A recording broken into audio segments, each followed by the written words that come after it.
Welcome. I'm here with Mr. Renato Pereira, the CEO of HIF USA, and HIF stands for Highly Innovative Fuels. I've had just a fantastic, mind-expanding discussion with him. We're going to be hosting Mr. Pereira on May 17th at the Houston Strategy Forum's Carbon Hydrogen Symposium. I want to thank him for taking the time today and for coming in a couple of weeks at the symposium. Renato, what is the message that you want to deliver on May 17th to the world? What is it that you want to come highlight, sir? Well, I really want to talk about eFuels. And eFuels are available today at scale, and they will accelerate the decarbonization of the transportation industry, the marine industry, the aviation industry, and the car and truck industry. And those products are ready to go. We have a demonstration plant in Chile that's operating. Okay. And we have a facility in Matagorda that is under development and will be ready for FID in early 2024. And by 2027, we will have 200 million gallons of e-gasoline available for the transportation market.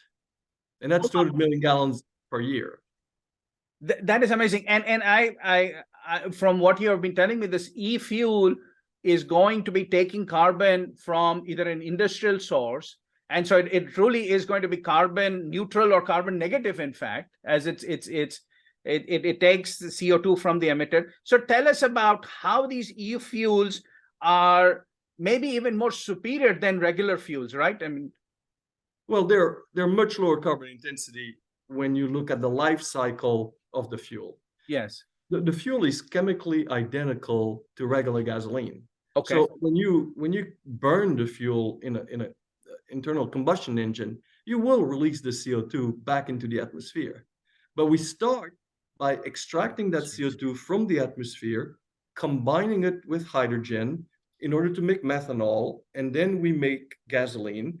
And so we're recycling the CO2. The CO2 that's being emitted is CO2 that came from the atmosphere to begin with. And so the net result is that you're displacing fossil fuel, which stays in the ground and is never produced because the work is being done with this recycled CO2. That's here, and I think it's a very important point, because that CO2 doesn't have to be then shipped by pipeline somewhere, and doesn't have to be sequestered, because you have just recycled that CO2, right? And I think that is fantastic. Sir, you were telling me the size or the scale of this project in Matagorda County. I would love for you to share that, the scope and scale of the project itself, the plant that you are looking to build. It's massive. The capital cost is going to be in excess of $6 billion. The power requirements are huge. We'll be utilizing 2,000 megawatts of baseload power.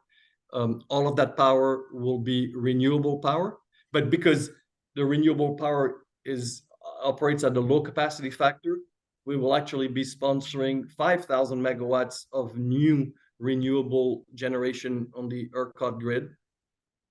And in terms of production, we'll be producing about 1.4 million tons of methanol per year, which can then be converted to gasoline. And the gasoline equivalent will be about 200 million gallons per year.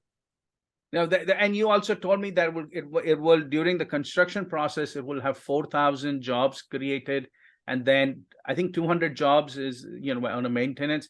I think that's sort of, I guess, a $6 or $7 billion project.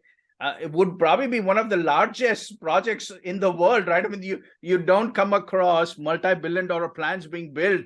I think that is fantastic. Thank you for pushing this idea about e-fuels. We really look forward to hosting you on May 17th. I think I can't wait to have the discussion and dive into all the details. I hope all of you will come join and interact with Mr. Pereira here and have this conversation, this mind-blowing conversation on how we can take e-fuels and affect decarbonization in a huge way. Renato, thank you, sir. Thank you so much for taking the time today. Thank you, Ravi. A pleasure to be here.